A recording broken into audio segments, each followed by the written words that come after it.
இங்கே ஒரு பேக்கரியில் பன்னெல்லாம் ரெடி பண்ணுற பேக்கரி போல இருக்குது. அங்கே ஒரு தாத்தா ஒரு முட்டையை எடுத்து அதை உடச்சி ஊற்றி அப்படியே மாவெல்லாம் பிசைகிறாரு. அடுத்து அப்படியே மாவெல்லாம் பிசைஞ்சு வச்சுட்டு அதை ஒரு உருண்டையாக பிடிச்சிட்டு இருக்காரு. என்னென்னு பார்த்தா பன்னுக்கு தான் ரெடி பண்ணுறாரு போல இருக்குது. அப்படி தூக்கி ஓவனில் வச்சு கொஞ்ச நேரம் வெந்ததுக்கப்புறம் அப்படியே வெந்துக்கிட்டே இருக்குது. அதுக்கப்புறம் வெந்ததுக்கப்புறம் எடுத்தால் பார்க்க நல்லா இருக்குது. அப்படியே அது ஒரு பேக்கரியில் கொண்டு போய் வைக்கிறாங்க. வரிசையாக ஸ்வீட்ஸு, கேக்கு, இந்த பன்னு எல்லாமே ஒன்றா இருக்குது.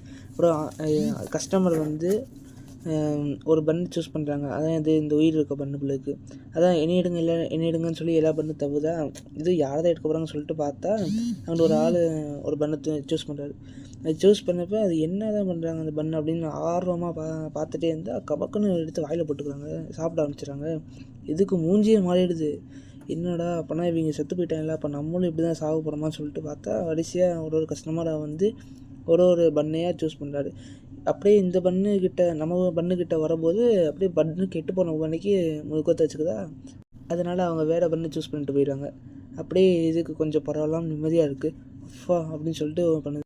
இப்படியே ஒரு கஸ்டமர்கிட்ட முகத்தை மாற்றி அப்படியே கெட்டு போன மணிக்கு ரெடி பண்ணி அப்படியே கடைசியாக இந்த பன்னு மட்டும்தான் லாஸ்ட்டாக இருக்குது. மற்ற எல்லா பண்ணுமே விற்று போயிடுச்சு உங்களுக்கு.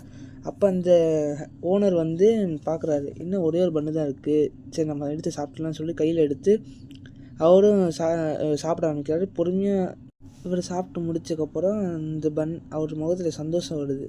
அப்படியே ஃப்ளாஷ் அடித்தா அந்த பன்னு தான் அது ஆத்மாவாக மாதிரி இவரை பார்க்குதா. இவர் முகத்தில் அப்படி ஒரு சந்தோஷம் சாப்பிட்டனால அப்படியே இவரும் சரி சாப்பிட்ருக்காங்க நல்லதுன்னு நினச்சிட்டு அது பாட்டுக்கு அப்படியே சொர்க்கத்துக்கு போகுது. இதுலேருந்து என்ன புரியுதுன்னா, ஒரு பன்னால் மற்றவங்க பசி தீர்க்க முடியும்.